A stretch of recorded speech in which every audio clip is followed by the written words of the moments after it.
अऊज़ु बिल्लाहि मिनश शैतानिर रजीम। बिस्मिल्लाहिर रहमानिर रहीम। वल्लाहु यदऊ इला दारिस सलाम व यहदी मन यशाउ इला सिरातिन मुस्तकीम। ऐं अल्लाह सलामती जे घर ॾांहुं सॾींदो आहे ऐं जंहिंखे वणेसि तंहिंखे सिधी वाट ॾांहुं हिदायत कंदो आहे।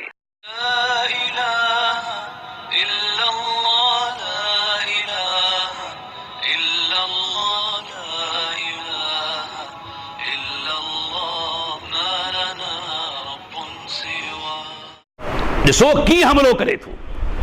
अहल हदीस ते न, अल्लाह जे प्यारे पैगंबर ते सही बुखारी जी रिवायत आहे, अल्लाह जे रसूल बीठे पेशाब कयो आहे। छो? दीन इस्लाम कामिल दीन आहे, उन में हर मौके जे लिहाज खां गुंजाइश आहे।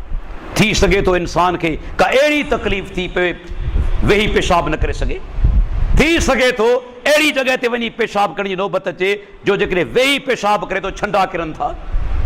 अञा बि को ॿियो सबबु थी सघे थो। अहिड़ी सूरत में भी पेशाब करण बि अल्लाह जे नबी खां साबित आहे। जॾहिं प्यारे पैगंबर खां साबित आहे तोखे एतराज़ करण जो कहिड़ो हक़ आहे? पर मज़ेदार ॻाल्हि ॿुधायां, इहा ॻाल्हि बि नोट कंदा हलो। इमाम अबू हनीफा ॾांहुं मनसूब किताब मुस्नद इमाम आज़म, पंजाब मां शाये थियो आहे, कराची मंझां उर्दू तर्जुमे सां। उन ई इमाम मुस्नद इमाम आज़म जे अंदरि हदीस मौजूद आहे त रसूलुल्लाह सल्लल्लाहु अलैहि वसल्लम बीठे पेशाब कयो। हाणे बुखारी ते एतराज़ न, पर पंहिंजे किताब ते बि कर। इमाम अबू हनीफा जो किताब मुस्नद इमाम आज़म जे अंदरि रिवायत मौजूद आहे त रसूलुल्लाह सल्लल्लाहु अलैहि वसल्लम बीठे पेशाब कयो। हाणे वञी एतराज़ पंहिंजे किताब ते कर। इमाम बुखारी ते एतराज़ करी थो न, पंहिंजे किताब ते कर। अल्लाह अकबर। ॾिसो केतिरे क़दर इहे माण्हू संग दिल थी चुका आहिनि जो अॻिते वधी अल्लाह जे नबी ते हमलो करे रहिया आहिनि, प्यारे पैगंबर ते हमलो करे रहिया आहिनि। अञा मिसाल तव्हांखे ॾियां, अल्लाह अकबर, मरी चुको आहे इन्हनि जो मौलवी जो नालो अमीर काड़वी। अमीर काड़वी अल्लाह जे प्यारे पैगंबर जी शान में गुस्ताखी कई। हदीस मुस्लिम शरीफ जी आहे त रसूलुल्लाह सल्लल्लाहु अलैहि वसल्लम सहाबा खे ॿाहिरि निमाज़ मैदान में पढ़ाए रहिया आहिनि। संदन अॻियां कुती बीठल आहे, गदह बीठल आहे। हदीस मुस्लिम शरीफ जा सिर्फ़ एतिरा लफ़्ज़ आहिनि। पाण साहबा खे निमाज़ पढ़ाइनि पिया, गदह मौजूद आहे, कुती मौजूद आहे। हाणे अमीर काड़वी अल्लाह जे प्यारे पैगंबर जी ज़ात ते हमलो करे थो। ॾिसो केतिरी गुस्ताखी करे थो। अॼु जेकॾहिं डेनमार्क जो को ईसाई अल्लाह जे नबी जी शान में गुस्ताखी करे त नारा बि लॻनि था, जुलूस बि निकिरनि था, हड़तालूं बि थियनि थियूं, पर तुंहिंजो मौलवी प्यारे पैगंबर ते हमलो करे, तू ख़ामोश आहीं। कहिड़ी तुंहिंजी मोहब्बत रसूल मूंखे ॿुधाए, इहा आहे तुंहिंजी मोहब्बत रसूल। अमीनो कारवी चवे थो त रसूलुल्लाह सां निमाज़ पढ़ाए रहिया हुआ, कुती संदन आॾो मौजूद हुई, गॾह मौजूद हुई, ऐं नबी जी नज़र गॾह ऐं कुती जी शर्मगाह ते वञी पई। यानी पैगंबर कुती ऐं गॾह जी शर्मगाह ॾिसी रहियो हो। नऊज़ बिल्लाह। हदीस में लफ़्ज़ आहिनि ई कोन, हदीस में लफ़्ज़ आहिनि ई कोन, पर अल्लाह जे प्यारे पैगंबर ते हमलो कंदे उन ज़ालिम मोहम्मद रसूलुल्लाह जी गुस्ताखी कई। पंहिंजे कूड़े मज़हब खे बचाइण जे लाइ पैगंबर जे शान में गुस्ताखी, सहाबा जे शान में गुस्ताखी। कीअं? सही बुखारी जी रिवायत आहे, सैयदना अब्दुल्लाह बिन अब्बास जनाज़े निमाज़ पढ़ाई। जनाज़े निमाज़ में अलम्द शरीफ वॾे सॾु पढ़िया ऐं ॿुधाईंदो हलां त अलम्द शरीफ दिलि में पढ़ण बि जाइज़ आहे, सुन्नत आहे, ऐं ॾाढियां पढ़ण, वॾे आवाज़ सां पढ़ण बि जाइज़ आहे ऐं सुन्नत मां साबित आहे। अब्दुल्लाह बिन अब्बास सूरह फातिहा पढ़ी, अलम्द शरीफ जनाज़े निमाज़ में पढ़े थो। अॼु जनाज़े निमाज़ में अलम्द शरीफ आहे? पुछो हिननि खां वटि को दलील आहे? को दलील आहे त जनाज़े निमाज़ में अलम्द शरीफ न पढ़जे? को दलील कोन्हे। पर छा आहे, असांजो मज़हब इजाज़त कोन थो ॾे, असांजे इमाम जो कौल कोन्हे।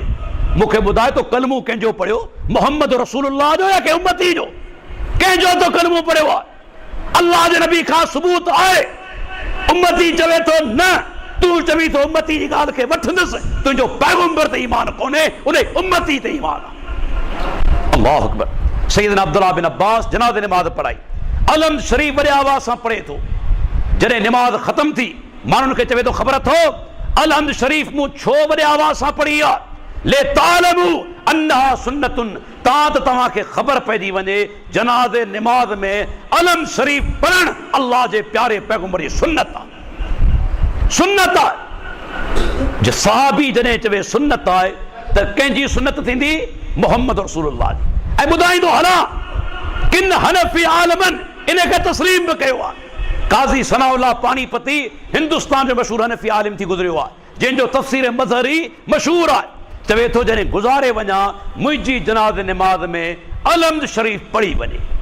पुछो पंहिंजे मौलवी खां छो वसियत करे वियो, छो वसियत करे वियो? जेकॾहिं सुन्नत न आहे तव्हांजे मौलवी वसियत छो कई?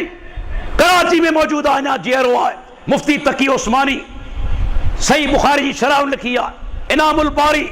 इनामुल बारी जे अंदरि चवे थो असांजा हनफी चवनि था त अलहम्द शरीफ जनाज़े नमाज में न पढ़ी वञे, अहल हदीस चवनि था पढ़ी वञे।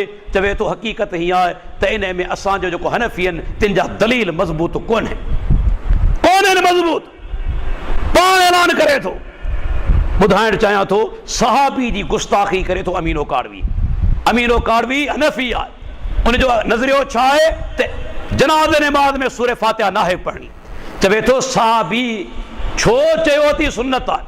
चवे थो सहाबी जॾहिं नमाज पढ़ी वांदो थियो माण्हुनि वञी बाह मां झलियो, अब्दुल्ला ही तो छा कयो आहे?